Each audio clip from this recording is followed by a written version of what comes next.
Olá pessoal, hoje vamos conversar sobre giberelinas.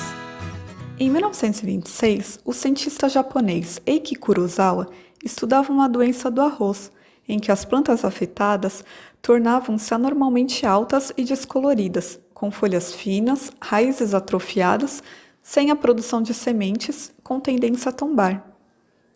Essa doença recebeu o nome de doença da planta boba. Kurosawa descobriu que os sintomas da doença eram causados por uma substância produzida pelo fungo parasita Gibberella fujikoroi, chamado atualmente de Fusarium fujikoroi. Em 1934, um grupo de pesquisadores isolou essa substância do fungo, denominando-as então de gibberelinas. Logo após, descobriu-se que as plantas possuem também substâncias semelhantes às gibberelinas, mas em quantidade muito menor do que nos fungos. Em 1956, na Inglaterra, o pesquisador Macmillan foi o primeiro a obter êxito na extração de gibberelina a partir de sementes de feijão. Desde então, substâncias semelhantes têm sido identificadas em diversas espécies vegetais. Mais de 136 gibberelinas já foram isoladas e identificadas quimicamente, e sabe-se que estão presentes em plantas e fungos. Elas também são chamadas como GAs e recebem números na ordem cronológica de sua descoberta.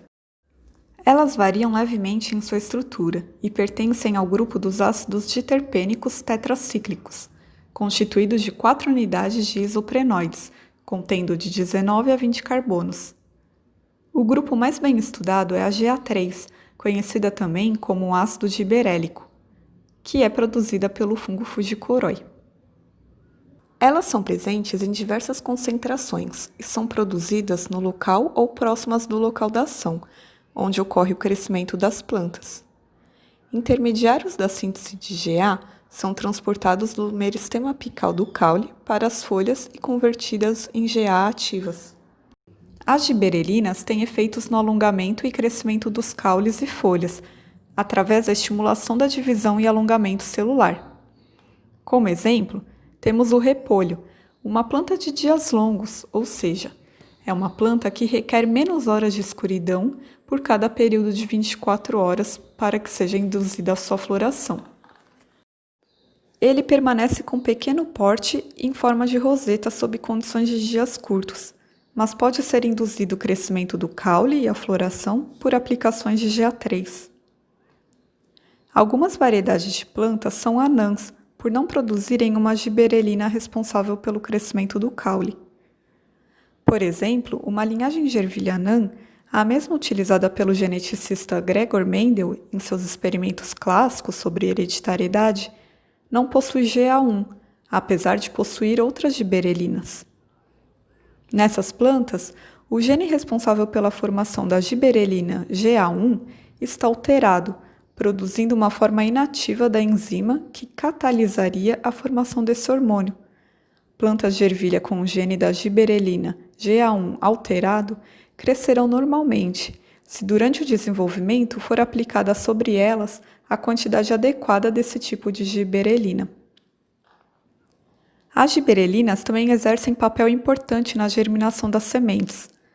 Logo após a imbibição da semente, a germinação tem início e o embrião libera as gibberelinas, que se difundem para os tecidos da semente e estimulam a síntese de enzimas hidrolíticas.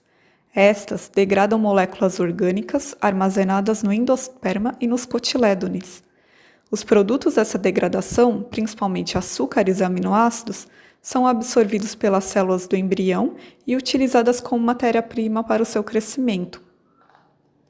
As gibberelinas, como as auxinas, promovem o desenvolvimento de frutos paternocárpicos, em algumas espécies, como tangerinas e em pêssegos, em que a auxina é ineficaz para produzir frutos sem sementes. As gibberelinas, sim, conseguem esse efeito. Outra ação das gibberelinas é estimular a floração de plantas, que necessitam de vernalização, ou seja, necessidade de frio para florescer ou para a semente germinar, o que é bastante comum em plantas de clima temperado. As gibberelinas também atuam na fixação do fruto após a polinização, aumentando assim sua vida útil. na tolerância a estresses ambientais, como a geada em repolho, por exemplo, e no desenvolvimento do pólen e crescimento do tubo polínico. Mutantes de arroz, giberelino deficientes, têm falhas no desenvolvimento da antera e do pólen.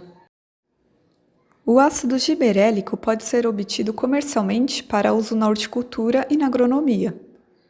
A GA3 é pulverizada sobre videiras para produzir uvas maiores e sem sementes, que rotineiramente são compradas em mercados.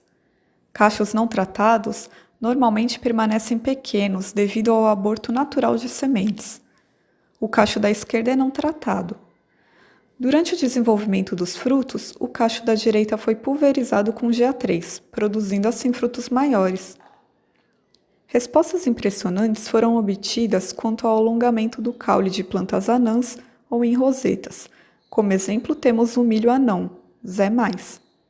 A giberelina estimula o alongamento expressivo do caule no mutante anão, mas apresenta pouco ou nenhum efeito sobre a planta alta do tipo selvagem. Na produção da cerveja, a GA atua na produção do malte da cevada, acelerando a degradação do amido. E na produção da cana-de-açúcar, a GA aumenta o tamanho dos entrenós, aumentando assim a quantidade de sacarose. Além disso, o uso de GA3 pode regular a transição da fase juvenil para adulta.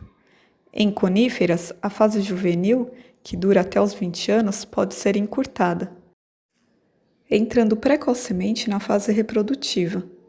Compostos denominados retardantes de crescimento inibem a síntese das GAs. Os retardantes de crescimento têm sido utilizados para amenizar o crescimento de altura das plantas, reduzindo assim a frequência de podas e os problemas com as redes elétricas. Os principais compostos utilizados como retardantes de crescimento são o cicocel, o paquilobutrazol, também conhecido como bonze, e inibem o crescimento da planta, induzindo também a formação de frutos precoces e sementes. Vimos que as giberelinas são hormônios vegetais que regulam vários processos de desenvolvimento, incluindo o alongamento do caule, germinação, floração, dentre outros.